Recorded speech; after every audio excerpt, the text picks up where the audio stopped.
Hey there, and welcome to Factorio 0.16. The update just came out a couple hours ago, and I'm going to be giving you an overview here of all the main features, changes, and additions that have been added to it. So we're going to start out here, and first off, you can see a couple new items here. So one of the main, most anticipated things with 0.16 was the Artillery Wagon, and that is the guy we have right here. So this is an attachment to a train you can add, and this is kind of a automated mobile defense or even offense thing that you can do now. So the artillery wagon has a huge range. You can see there on the right, automatic range 224 plus 67, and then manual range 560 plus 168. So the plus, the 67 and the 168 is from upgrades because I've unlocked all technology, which I'll get into in a minute, the tech for it. But then those other numbers, the base numbers, those are what it's normally at, and that's all in tiles. So on automatic firing mode, this can shoot 224 tiles, which is roughly like 7 chunks, I believe. And then in manual mode, it can shoot 560 tiles base, which is like 17.5 chunks, give or take a little.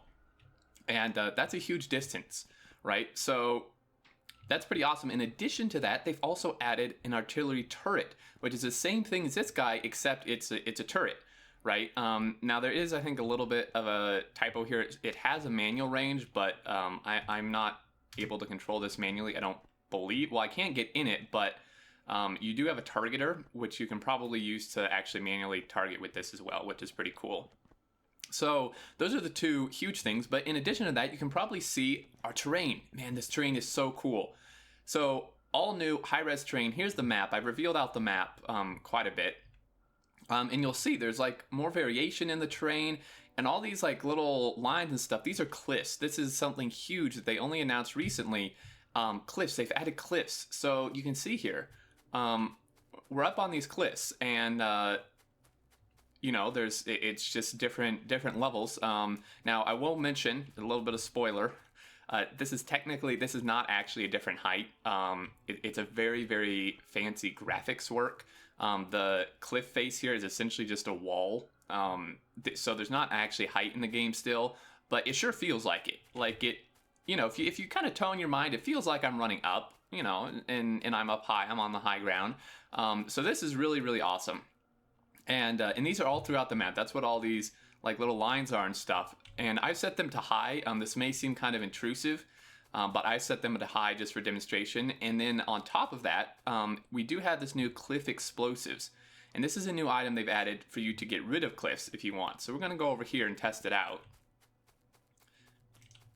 And you can see there, you can kind of just blow apart parts of the cliff. Like you can create a ramp if you want, or you could just, you know, blow up the whole cliff if it's like totally in your way and stuff like that. Now, I'm not sure if this damages me. I'm not sure I want to test that. Let's save really quick.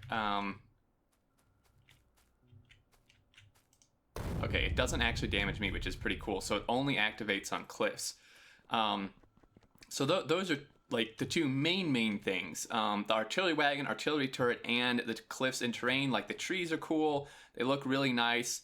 But there's a lot of other tweaks which we're going to get into now. So I have the changelog pulled up, and I will link this in the description so you can read it yourself. It's fairly extensive. There's a lot I'm not going to read. I'm pretty much going over the main things. So the major features I just went over.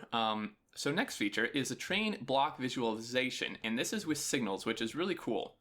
So previously, if you turned on the debug menu, you could kind of see this, but it wasn't as clear. But now, when you pull up a signal, you'll see here these lines, right? So there's a red line here, and then a yellow one here, and then yellow here.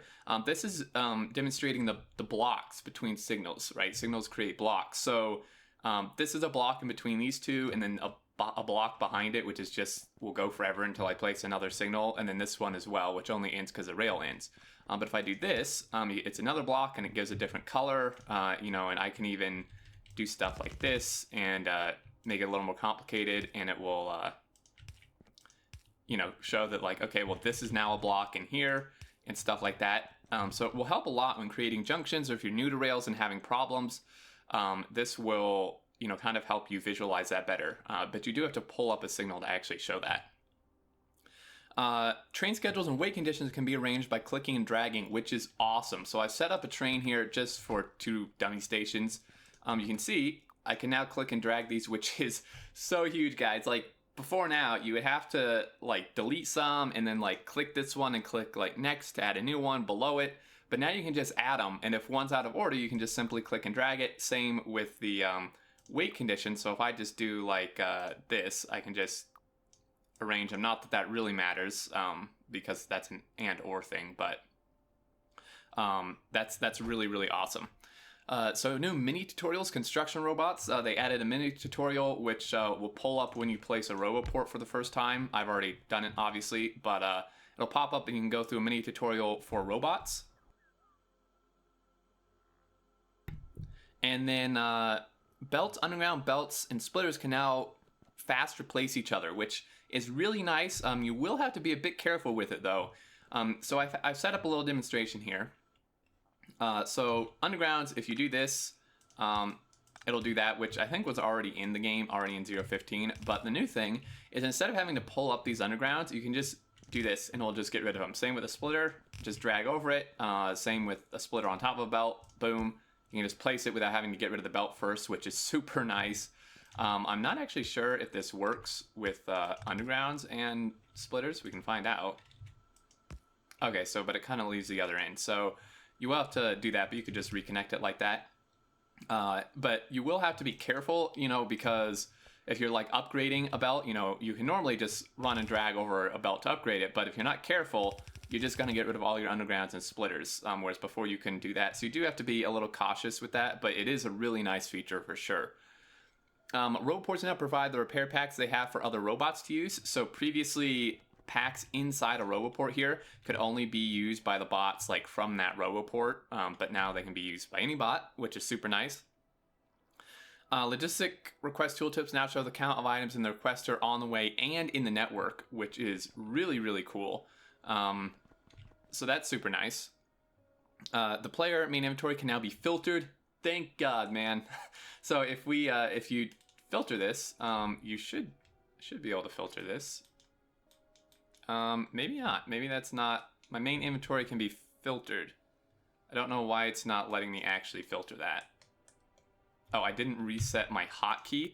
For some reason my middle mouse button won't work, so I'm just going to find filter in here somewhere. Toggle filter. We're just going to do that. There we go. So now I should be able to filter this. Sorry about that. So there we go. So now we can filter this to whatever we want, which is super nice in your main inventory. Keep that nice and organized. New terrain and terrain generation. I'll show you the generation settings here once we're done with the in-game items. Map generation dialog now contains a preview of the map, which I'll again show you here in a second. Another thing is blueprints now actually show the correct rotation and connections for pipes and belts. So before, if you remember, they kind of just showed them like in 90-degree angles, like a pipe would just go up and then it would show like another pipe going like 90 degrees from that, but it wouldn't actually connect, and same with belts. But now it actually shows the curves, which is really nice, because in bigger blueprints it would be kind of like hard to see, you know, what connected to what, but now we can actually see this, which is super, super nice. Will make understanding blueprints and stuff quite a bit easier for sure. Dropping items on belts manually won't spill items if they won't fit on the belt. So before, if you hold Z and like were to put on belts, it would kind of like drop everywhere, but now it shouldn't do this. It shouldn't spill it everywhere, but okay, I think it only did it like if the belt backed up like this. If I do it everywhere, it's going to, but like here, if the belt's full, it won't throw it on the side unless I mouse over the side. This is a pretty huge one. Rail chain signals can now be read by the circuit network. So before only normal signals could, but now we can hook chain signals up to the circuit network, which is absolutely huge, because this will allow so many new things with like signaling and like manual design stoplights and stuff. So you can just hook these up to the circuit network, to lamps if you want, which is really, really nice. When holding an offshore pump, all valve positions will be highlighted. So you can see here, it kind of just shows me everywhere I can put it, which is really nice, because before you can, like, if you were here, you could do it, but it's like here, I just instantly know it's not going to go here, so I don't even have to bother trying to mouse over that. So that's really cool. Also, high-res graphics. We have quite a few high-res graphics. So we'll start up here. Roboport is now in high-res, which looks awesome. Solar panel is now in high-res and changed a little bit. I love this. This looks so much better, I think, than the solar panel in 0.15. It's really kind of just pops out at you. It looks really nice. A high-res tank, high-res storage tank, labs, and another Roboport that I just placed here for no reason. And then also the combinators are in high-res, as is the light, which is really awesome. Also with the blueprints, the walls now show correct rotations too. New alert icons. So I don't know if this, so you can see there's one. Different alerts and stuff. I won't show all of them, but that's kind of what they look like down there. Now balancing. This is actually really huge, guys. Take note of this because this may break some of your factories, or any factory if you've made the science pack. You'll have to rearrange some stuff. Removed assembly machine 1 from the production science pack recipe. So this guy now only takes electric engine and electric furnaces. It no longer takes assembling machines, which is pretty huge because like on my mega base, obviously I'm making assembling machines and I'm doing them in massive quantities. So I'm going to have to just like completely tear up that part of the base and turn it all off. Otherwise there's going to be huge jams and stuff. But I think they did this because maybe it definitely reduced the iron requirement of the game, like of progressing in the game in general, because assembling machines, are quite iron heavy between the gears and the plate and the little bit that goes into circuits. So they did remove that, which, like I said, it will maybe mess up a few things, but it's not huge. It's not like they add an additional item to it or something. So definitely just keep that in mind. Change nuclear reactor stack size to 10, which is cool. Let's see, slightly adjusted some recipe crafts to slightly better reflect their ingredient count. Biters scale less with distance, and there are generally less biters, which is pretty interesting. Here's some stuff with resources. Resources are much more spread apart. To compensate, patches are larger. Since it's easier to mine, the amount of resources on the map is 3 times less. Resources scale slightly less over distance. No uranium as a starting resource. Also, no uranium is ever generated near the starting area. You need to go look for it. There's 1.49 times more iron on the map to compensate for extra iron requirements in a typical game. So before this point, there was actually typically more copper generated on the map due to some stuff in the code that put copper, gave it a priority over iron. But now it's the other way around, which is good because resource requirements are more iron heavy. And you can see here, this is vanilla. And this is actually looking a little bit like RSO settings. Now, I set the cliffs to really high, which probably messes with this because not a lot of resources will generate on the cliffs, as you can see. But they are still pretty spread out. And I didn't even do lowest frequency for these either. So definitely a good thing there. Also, they added nuclear fuel, guys. They added nuclear fuel. So you combine 1 uranium-235 and a rocket fuel to get nuclear fuel. Not only does it have a 1.21 gigawatts, I love this. I feel like that's totally on purpose. Fuel value, which is like massive compared to this. And then also, check out the acceleration. Acceleration of rocket fuel is 180%. This is 250%. That is an additional 70% over that. So I'm gonna hop in the tank, which I've put some fuel in, and probably destroy all this setup.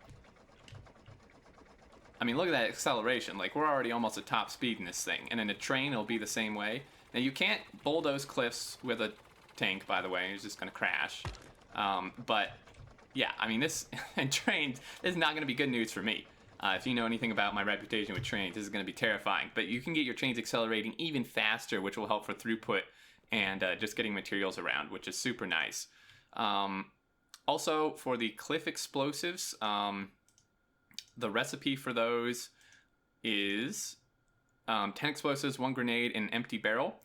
So now let's go into tech really quick. They added infinite research for artillery shooting speed as well as artillery shell range. So you can increase the range. It goes up by 30% per level, and that's 30% of the base range. Is not 30% of like whatever of what is increased each time. If that makes sense.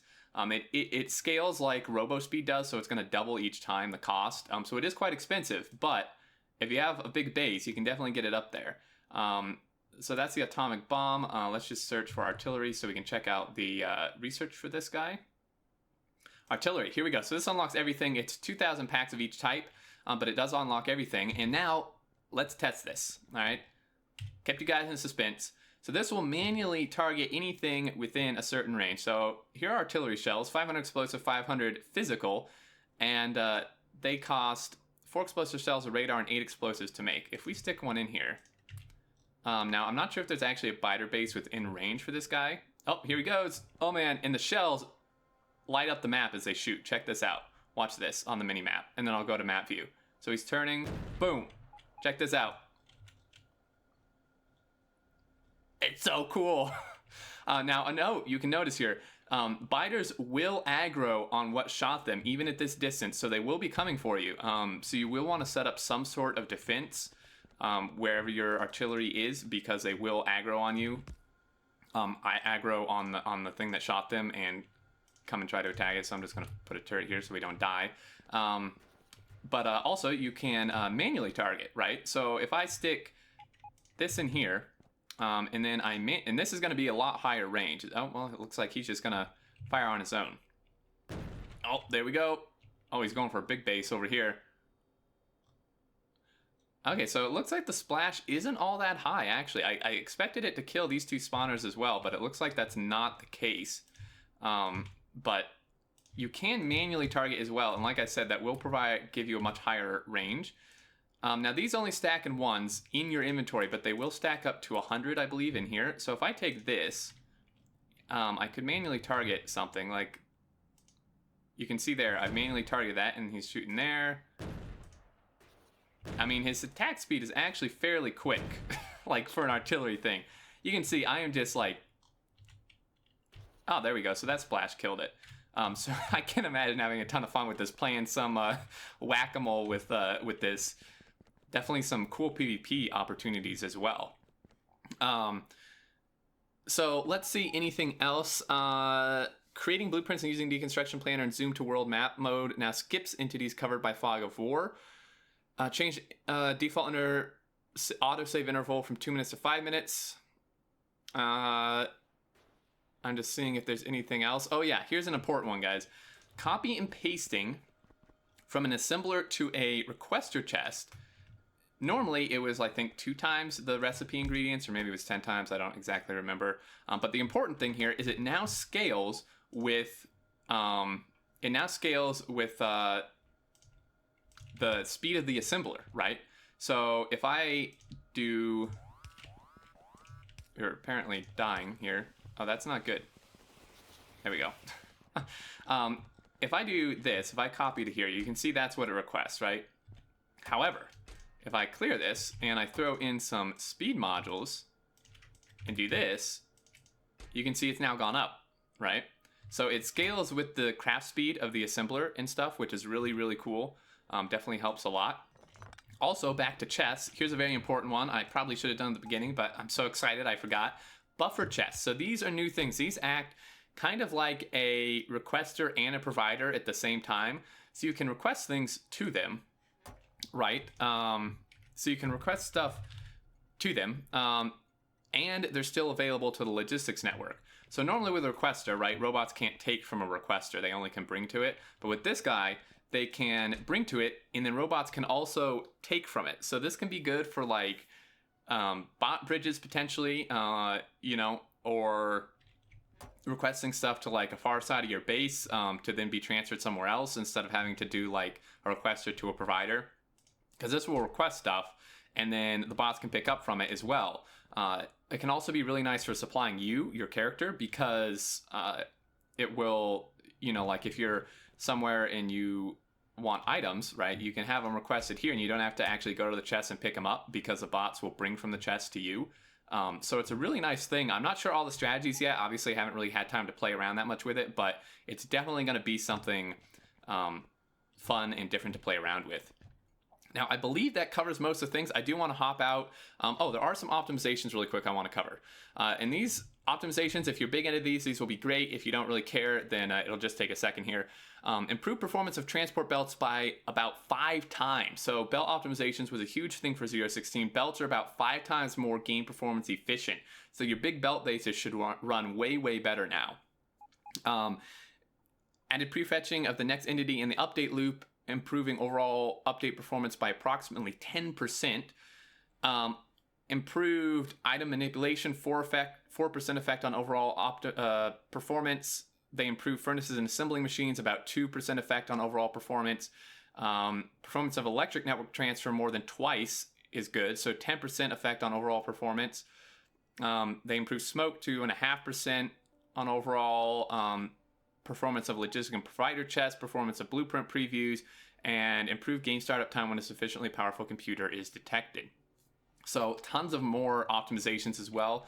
And then one more thing, I'm not going to read through any of these because there's a massive list, but if you're interested, there's a ton of modding stuff. They added a ton of different modding capabilities. Train pathfinding penalties for like when it will like decide to go to which station, and like, you know, if the station's full, if it will decide to go to the next one and stuff, and the distance for that is now moddable, guys. This is huge. You can now mod that to pretty much be what you want. So this is absolutely huge, and there's tons of other modding stuff here. If you're a modder, definitely check this out. There's going to be so many more possibilities of what we can do. So I think that's it for this. Let me just quickly hop out here and show you the map stuff, because this is actually really cool. So if we go into a new game, you now have a separate thing for terrain. You can set, right? You can set the biomes, which is so nice. You can set grass, dirt, sand, desert, trees. Enemy bases are also here, and cliffs.